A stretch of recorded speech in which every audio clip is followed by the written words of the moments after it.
Hi guys, today I made a tank.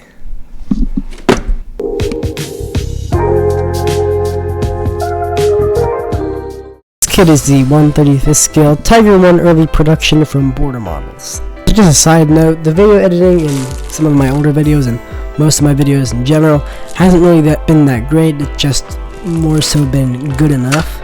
And I don't really want to just have good enough video editing or post-production. I want to actually do a better job, more professional, like some of the other YouTubers. So if the videos aren't coming out as fast as they used to and as regularly, that is because I'm just trying to take more time with post-production stuff, video editing, doing my voiceovers. I'm going to try taking more time instead of going at it in one go.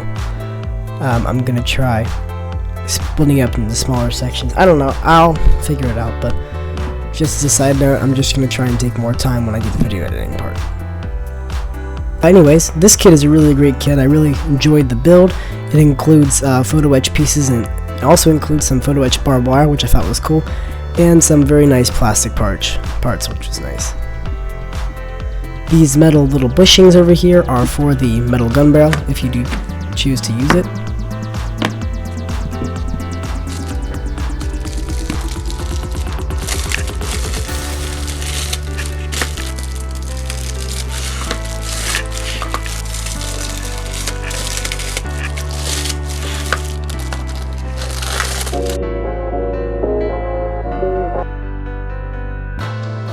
It was very straightforward, pretty much just me gluing in little plastic pieces where little plastic pieces go while following a direction manual. And that's pretty much as most builds go. It was very easy, nothing too complicated, and I really enjoyed the process.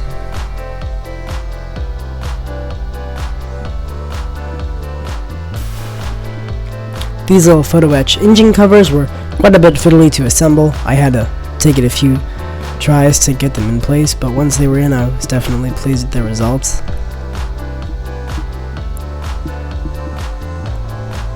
And here they are in place on the kit. There are also these little hatches that can open and close if you want to have maintenance workers working on the tank.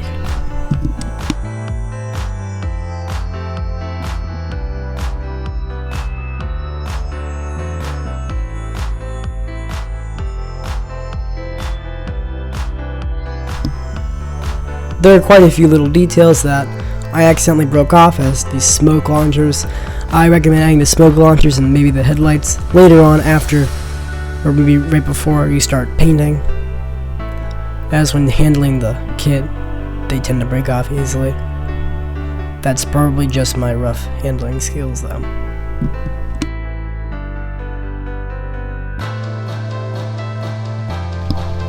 I then glued on the shell after top half of the shell after I had added all the little small details.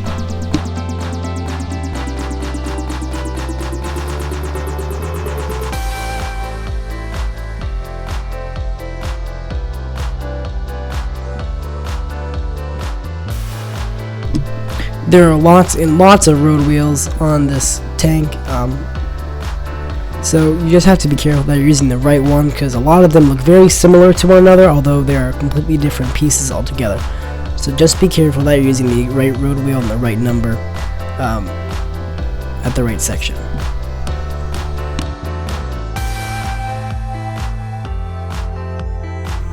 After the road wheels were all in place, I started work on the gun barrel. Now, you'll notice I have a little piece that looks like the gun barrel just covered up in a tarp, and that's because it is. This is also one of the optional pieces. It's the gun barrel cover, and it's nice to have if you want to make the tank look like it's not in use. And speaking of optional pieces, I think there are 5 different models and 5 different separate optional pieces included with this kit. You have the different gun barrels, different turret hatches, different turret storage bins. Everything is included to make different models of the tank, which is really cool. Speaking of the turret, I assembled the turret very easy. The kit has a lot of nice weld seams, which I thought was really cool.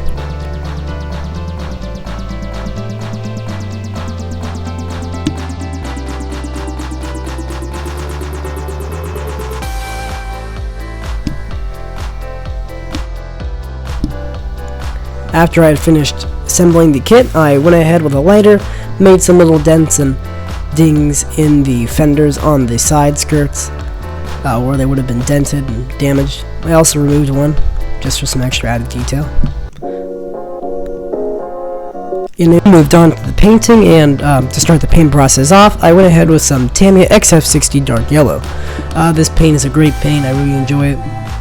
Sprays nice, sprays even, sprays flat, lays nice and even. Pretty much every good quality you want in a paint, it's here. I have used both the ammo paint and the Tamiya paint, and I can say that they're pretty much around the same quality. And I really enjoy using both of them. And this is a great color for these German World War II models. It is at this time that I'd like to ask you guys if you could please subscribe to my YouTube channel. We're hitting 1,000 subscribers. We're almost hitting that very soon, and I would like to hit that before the end of August. So if you guys could please subscribe and get me to 1,000 subscribers, that would be absolutely amazing. Now, after I had finished painting the dark yellow, I went ahead and started on the camouflage.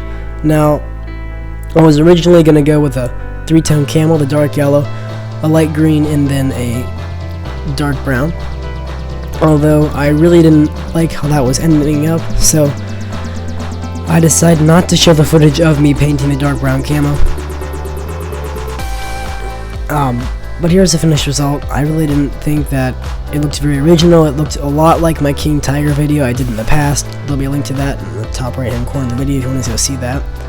So I ended up just rebase coating the whole thing with the dark yellow, and then going ahead with some olive green, aka Real Colors 47, and painting a 2-tone camouflage instead of a 3-tone, just with the dark yellow and the olive green. It's a pretty simple camouflage to paint, and I really didn't need the instruction manual for reference.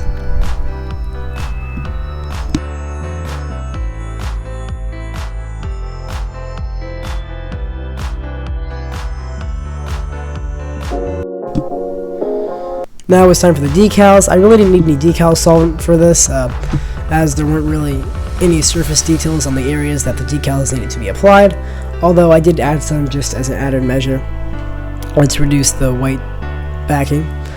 And then I went ahead and put a gloss coat over the entire tank to protect the paint from the weathering stages. I then painted the area where the bare metal would have been exposed after the fender had been removed with a light gray color, and I did the same in the areas where the paint would have chipped off when it would have gotten hit.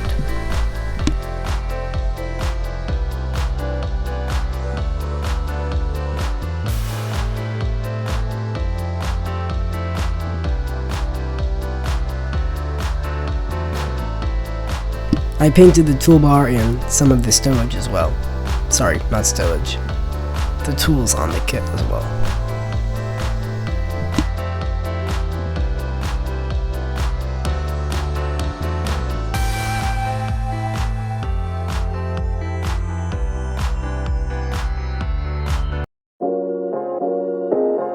Now to move on to weathering, it's pretty much the exact same process I do on every single one of my models.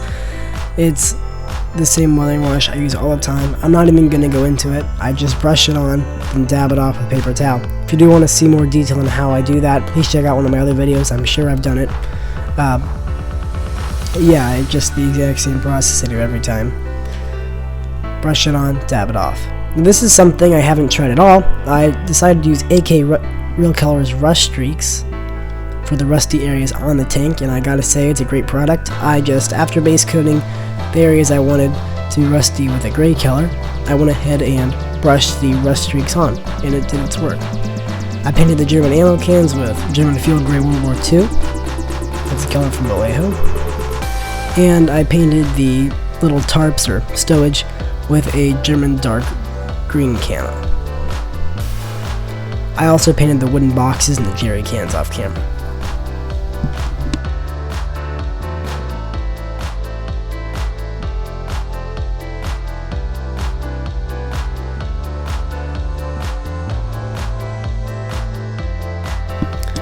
After the weathering wash and I had finished painting the stowage, I went ahead and started weathering the model, like actually weathering using dirt. So I went ahead, got some dirt outside, and sprinkled out on the side skirts anywhere the dirt would have washed up, and then to glue it down I used some watered down PVA, a few drops of dish soap to break down the surface tension.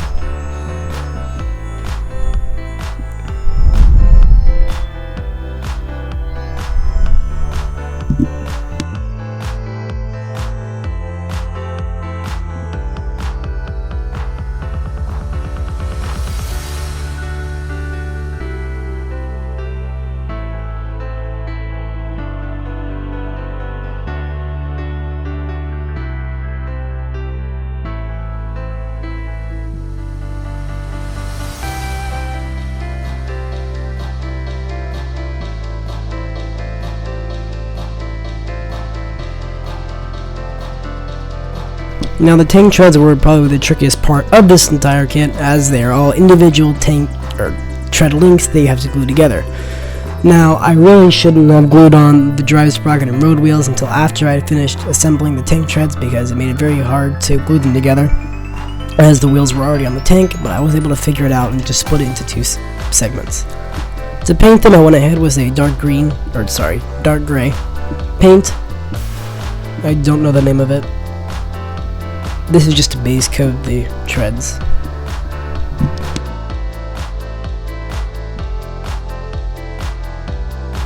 After the gray paint had dried, I went ahead with some AK Rush streaks that I used previously and brushed that over the treads.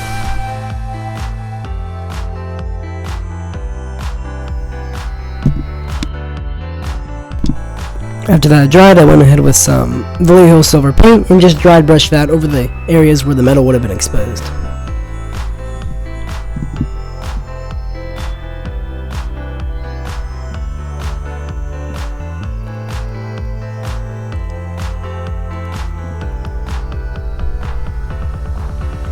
I then did the same method I'd used to weather the tank and just sprinkled some dirt down and then glued it down with the PVA Mod Podge soap mixture I'd used previously.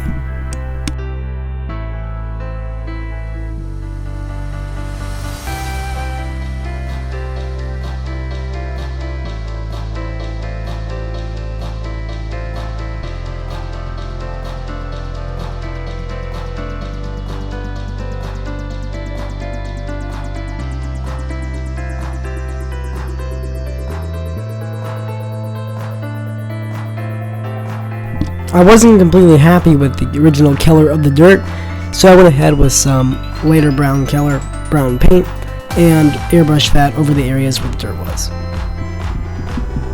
I think this really helps to tie the whole model together. After the tank's treads had dried, I glued them in place.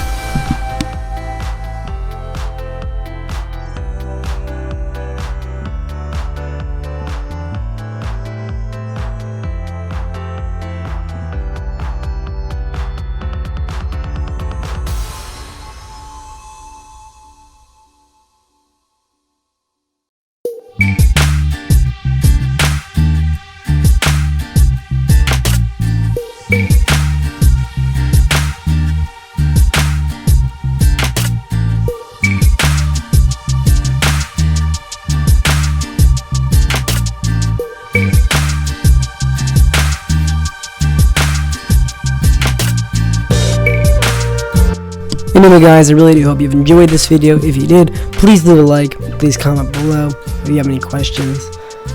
This kit took a little while for me to make. I was on vacation, then I got sick. That's also why my voice is a little hoarse. If you're noticing, when I'm recording it, my voice isn't like it normally is. So if you guys could please subscribe, that would be great. We're nearing 1,000 subscribers, as I said before, and it would be great to have that before the end of August. I don't know if we can, but you know, it's always a hope. Anyway guys, thank you so much for watching, and I'll see you next time. Later.